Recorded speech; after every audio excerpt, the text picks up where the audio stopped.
مرحبا وأهلا وسهلا فيكم في قناتي ليماز يامي كيتشن. اليوم وصفتنا غير كل الوصفات. جربت كتير طرق ومكونات، ولكن بالنهاية رسيت على هاي الطريقة بمكوناتها، وفعلا أعطتني نتيجة جدا رائعة للطعم، كأني باكل في مطعم من المطاعم السياحية اللي بتقدم هذا الصنف.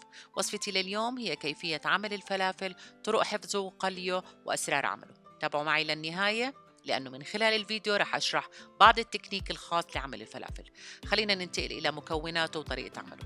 في صحن عميق رح نضع 4 أكواب من الحمص المنقوع مسبقا قبل بيوم، ضمة بقدونس 20 جرام مغسولة ومنقية، 20 جرام كمان من ضمة الكزبرة مغسولة ومنقية، 10 جرامات من ورق الثوم المعمر، قرن فلفل حار، 10 جرامات من البصل الأخضر تقريبا 4 إلى 5 ورقات، سن ثوم، بصلة متوسطة مقطعة إلى أرباع، و2 معلقة كبيرة من الكزبرة الحب، وهذا بيعطيها قرمشة زاكية.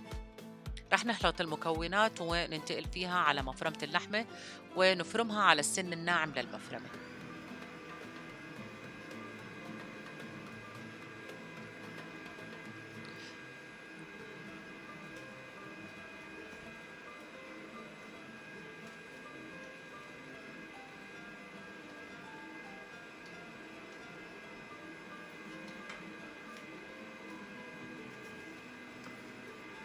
لاحظوا انه انا رجعت خلطتها وفرمتها مرة تانية على السن الناعم، يعني عملية فرم العجينة مرتين على مفرمة اللحمة. رح نعجنهم بإيدنا حتى يتجانس الخليط كلياته، يتجانس مع بعض بمكوناته. في هاي المرحلة أنا بإمكاني إني أحتفظ في العجينة بالفريزر وأعملها وجبات، حتى أقدر أنا أستخدمها في كل مرة بدي أقلي فيها فلافل. في هاي المرحلة قبل ما نحط التوابل والمنكهات وقبل كل شيء بنحتفظ فيها بالفريزر. ولتحضير كمية العجينة اللي تم فرمها كاملة للقلي لازم ننكهها بالمنكهات التالية: نص معلقة كبيرة من الملح، ممكن تزيد ممكن تقل حسب الرغبة، 2 معلقة صغيرة من الكزبرة الناعمة، 2 معلقة صغيرة من الكمون الناعم، نص معلقة صغيرة من الشومر، نص معلقة صغيرة من الزنجبيل، ومعلقة صغيرة من الفلفل الأسود. راح نقلب كل المكونات مع بعض مع العجينة، ومن ثم نضيف إلهم محلول كربونات الصودا، وهو عبارة عن نص كوب من الماء مع معلقة كبيرة من كربونات الصودا. رح نحركهم ونضيفهم إلى الخليط ونحركه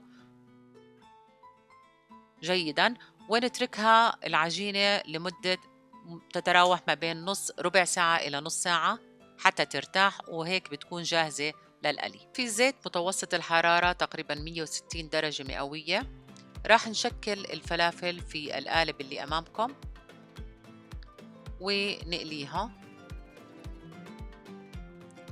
وهذا القالب متوفر بالأسواق، ولكن إذا لم يتوفر عندكم بإمكانكم تستخدموا السكوبر تبع الآيس كريم، أو إيدين بالإيد، ممكن التشكيل بالإيد دوائر، أو باستخدام المعلقة، معلقتين زي ما راح أوضح لكم بالفيديو اللي أمامكم. وأنا عندي فيديو كامل بالإنستغرام ببين طريقة عمل تشكيل الفلافل بالمعالق. رح أترك لكم اللينك تبعه أسفل الفيديو إن شاء الله. رح نتابع تشكيل العجينة الفلافل وقليها لحد ما ننتهي من الكمية كاملة. بنصفيها من الزيت وبنحطها بمصفاي حتى تتخلص من كل الزيوت اللي فيها. رح نعمل تست بسيط لحبة من الفلافل بعد ما قليناها. بدي تسمعوا صوت القرمشة لما أفتحها. واو، ما شاء الله، أكيد سمعتوا الصوت، هذا بدل على نجاح القلي. رح نقدم الفلافل مع سلطة الطحينية التراتور والخضروات مثل البندورة والخيار والمخللات والنعنع والليمون، وبإمكانكم تقدموه وجبة على الفطور وعلى العشاء.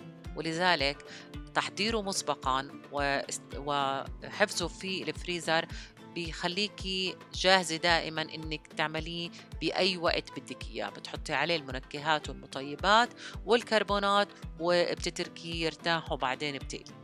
وبهيك وصلنا لنهاية الفيديو. بتمنى انه يكون عجبكم وتعرفتوا فيه على اسرار عمل الفلافل.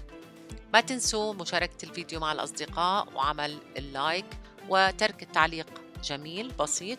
ولضيوفي الأعزاء أرجو منكم الضغط على زر الاشتراك وتفعيل الجرس حتى يصلكم مني كل جديد. صحة وميت هنا.